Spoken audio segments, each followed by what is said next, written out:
Dans le ciel de la petite Camargue, c'est un lieu que l'on repère de loin. Ici, calme et sérénité prennent le pas sur le tumulte de la ville. Son nom, Ecovert. Installée sur 2 hectares, cette ferme écologique a germé dans l'esprit de Bruno Lortillois. Oula, Ouais, elles sont devenues. elles sont devenues toutes noires. Ça, c'est la tomate séchée. Hein. Dis donc, j'ai jamais vu ça. Elles sont cuites en fait, c'est de la tomate cuite. Alors en fait, quand j'avais 17 ans, j'ai écrit un projet qui s'appelait La ferme pluriactive.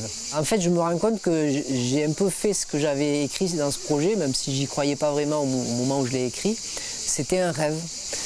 Quelque part, ce rêve s'est en partie réalisé, mais avec une diversité bien plus grande de richesses que ce que j'avais pu imaginer au départ. La famille s'installe ici en 1997. À l'époque, avec Anne, sa femme, Bruno cherche un terrain pour créer une exploitation agricole.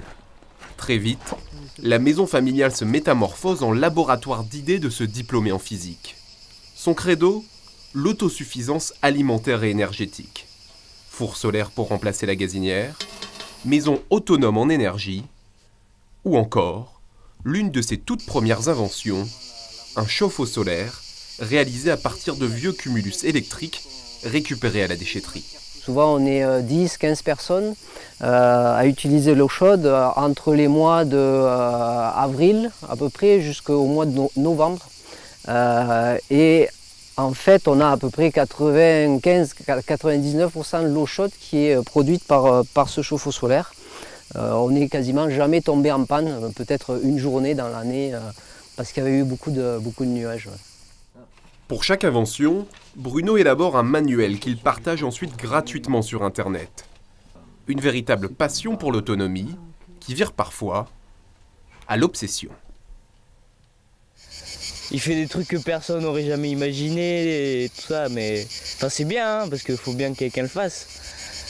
Mais oui, il y en a qui diraient que c'est un fou. Je suis certainement un fou de technique, d'autonomie, ça c'est sûr, parce que j'ai un peu un côté un peu obsessionnel de réalisation d'outils techniques.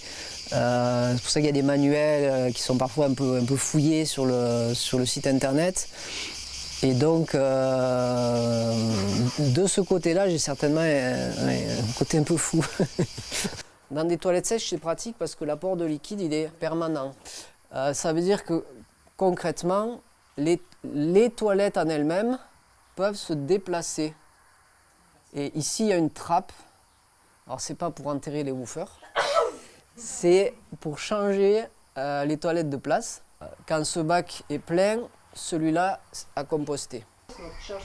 Aujourd'hui, l'engagement du couple s'illustre d'abord par un mode de vie respectueux de l'environnement au quotidien, mais aussi par le partage d'expériences et l'accueil de volontaires. Bruno dispense des stages d'initiation à l'autonomie.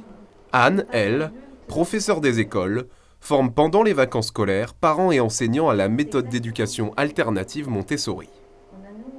C'est-à-dire que l'homme, il a d'abord pendant très longtemps parlé. Après seulement, mais des milliers d'années après, il a eu le besoin d'écrire. On a eu plusieurs phases dans notre vie.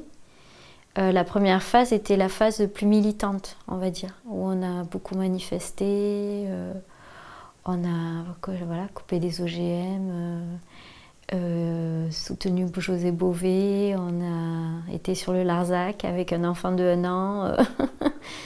Voilà, on a fait des choses comme ça. Et puis au bout d'un moment, on s'est aperçu que c'était très énergivore d'être toujours contre quelque chose. Donc on s'est un peu posé et on s'est dit qu'à un moment donné, plutôt que de lutter contre, puisqu'on n'était pas d'accord, on allait faire différemment.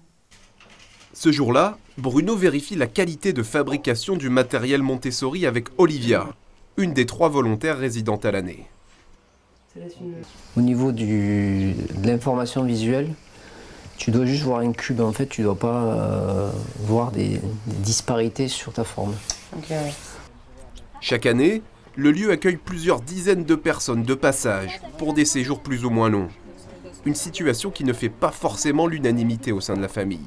Des fois, je leur fais la réflexion. Plusieurs fois. Tu leur dis quoi ?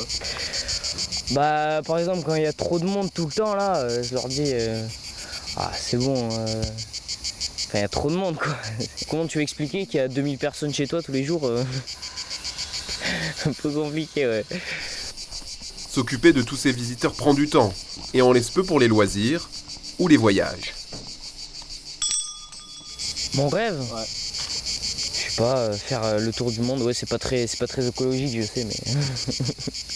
c'est un peu chiant d'aller au même endroit toujours. Du coup on pourrait partir. Là on va en Corse, ça sera une première. Ouais. On leur dit, on leur a fait plusieurs fois la réflexion, on part jamais, machin. Et encore ça a été dur de les... Mais surtout papa. Voilà, pour eux c'est une privation. Ils le vivent comme une privation, ça c'est sûr. Alors après on pourrait faire le tour du monde d'une autre façon. Hein. Moi, j'avoue que ça me manque des fois un peu, mais Bruno, il a aussi ce côté-là très casanier, c'est-à-dire qu'il, lui, voit pas l'intérêt d'aller ailleurs. Voilà, il se nourrit de l'expérience des gens qui viennent ici, et ça, c'est un truc qu'il voit pas. Alors, là, par exemple, cet été, on va partir en vacances parce qu'on lui a cassé les pieds, mais lui ne voit pas, il va le faire pour nous, mais il voit pas du tout l'intérêt, il n'en a pas le besoin. Mais celui-là, il n'est même pas collé. Oh, t'as tout cassé. Non, c'est pas grave. Non, je rigole. C'est pas grave. C'est parce que, tu vois, le mortier... Il a séché. Ouais, le mortier, en fait, et il y en avait presque pas. Mais quelle est la jeunesse de cet engagement ? Peut-être que c'est lié à mon engagement personnel, spirituel. Avec l'idée que Dieu... il est cet amour, il est cette beauté, il est cette harmonie, et il est à la fois dedans et il est en même temps dehors. Donc si je dis le respecter, il faut que ma vie exprime ce respect. Il existe au cœur de la ferme un endroit symbole de cette quête spirituelle. Voilà, là nous sommes dans le petit oratoire, c'est un espace de recueillement et de prière. Qui est aussi mis à la disposition des personnes qui passent ici, que ce soit les volontaires, les pèlerins du chemin de Saint-Jacques-de-Compostelle, voire des fois des personnes qui viennent en location ici. Et puis voilà, nous, ça nous permet aussi d'avoir un lieu de recueillement et de prière à part entière, voilà, qui soit séparé du reste. Il y a quelques mois, après 6 ans de formation, Bruno a été ordonné diacre. Une nouvelle forme d'engagement pour les autres, à l'heure où certains prêchent l'effondrement. Je suis optimiste parce que la vie est pleine de créativité. Et donc, même si des solutions, si des problèmes, on ne perçoit pas leurs solutions immédiatement, si on croit et si on porte la certitude qu'une solution existe, mais qu'on ne l'a pas encore trouvée, on peut avancer et enfoncer des portes. Donc c'est plus une attitude intérieure, ça, l'espérance. Ça a peut-être quelque chose aussi à voir avec la foi. Oh, celle-là, magnifique. Preuve de cette espérance, Bruno a écrit une lettre à tous les maires des communes du Gard avec 12 propositions pour sortir de la crise sanitaire. Une manière pour lui de poursuivre son combat, tout en continuant à cultiver son jardin.